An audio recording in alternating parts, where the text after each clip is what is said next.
Jessica O'Dwyer joined the Writing Mamas in 2005 to write about her experience of adopting her daughter from Guatemala. Her book, Mamalita, an adopted memoir, is available here at Book Passage, and it came out this year. Yes, definitely. Round of applause.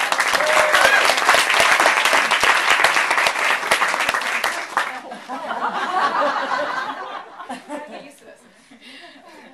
Her monologue is called A Visit to Irma's Salon. Here's Jessica. Thank you, Dawn. Can you hear me okay? Okay. So this is taken from the middle of my book. I'm living in Antigua, Guatemala at this point with my daughter, who's about 18 months old, and her name is Olivia, and I'm trying to adopt her. And we stand out in Guatemala because I'm an American and she is a Guatemalan. And there's about 8 women there at the time. We're all fostering our kids.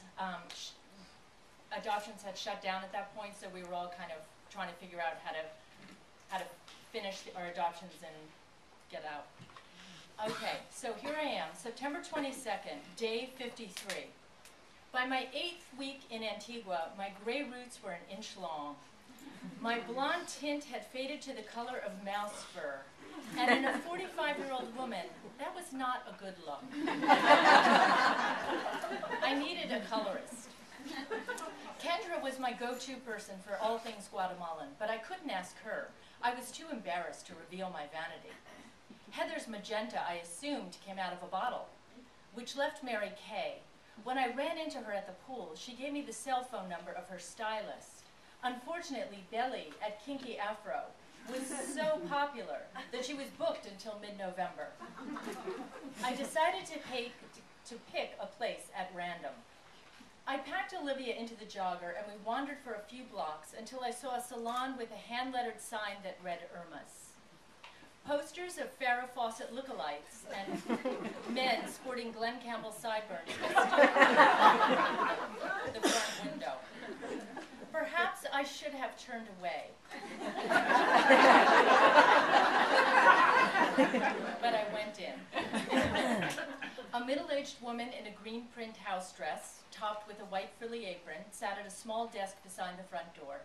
She was eating tortillas while watching a portable color TV with rabbit ears fashioned from a wire hanger. I looked past her to see a single folding metal chair in front of a cracked mirror. Beyond that was a white ceramic sink beside a green curtain. We were the only people there. "Que linda!" Irma said of Olivia. She wiped her mouth on the corner of her apron and pushed herself up from her chair. "Que alegre!" I was so grateful to hear Irma call Olivia cute and happy that I decided to entrust my hair to her on the spot. "Es posible rubio?" I removed the baseball cap I was wearing to cover my roots. Blonde like this, Irma disappeared behind the green curtain. I wheeled the jogger into the salon and positioned Olivia in front of the television set, as far away as possible from hair coloring chemicals. I had worried that Olivia would create mischief by opening drawers and pulling out scissors and clips.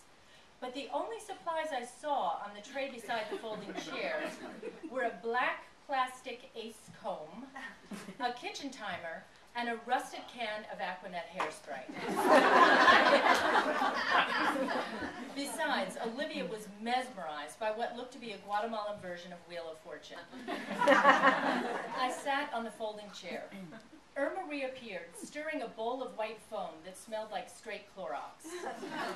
She placed the concoction on the tray next to the Aquanet and tucked a white dish towel around the neckline of my t-shirt. The hairs inside my nose bristled.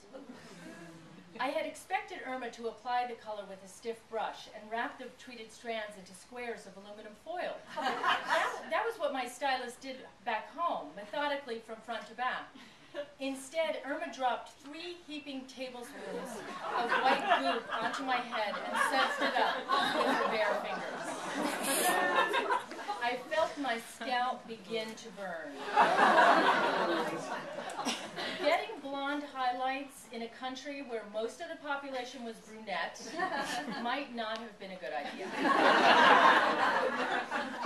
Irma pulled pink shower cap from her apron pocket and tucked the whole foamy mess inside.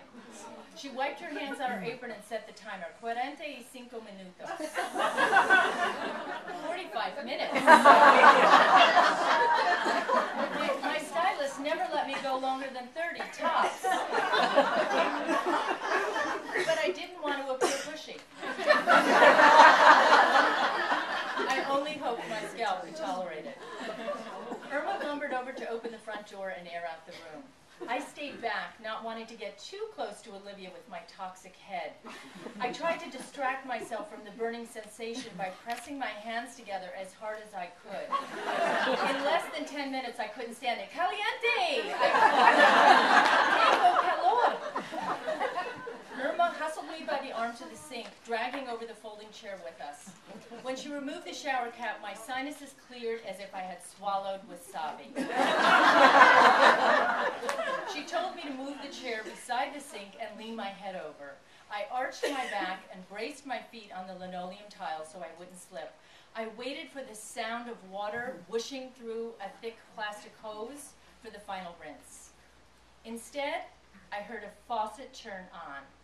The swish of water filling a small plastic cup. I felt the dribble of cold water on my forehead, the narrow teeth of the ace comb pressing at the roots. Irma instructed me to flip over and dangle my head under the faucet so she could approach from that angle. With my knee on the chair, I watched the foam slide slowly down the sink. My hair was pure yellow, bone-dry straw. The only solution was to cut it off, and I asked Irma to oblige. In a whirlwind of scissor snips, she sheared off most of the hair she had just colored, leaving me looking like Andy Warhol. Irma tried to refuse payment, but I insisted, folding in an extra 20 quetzales.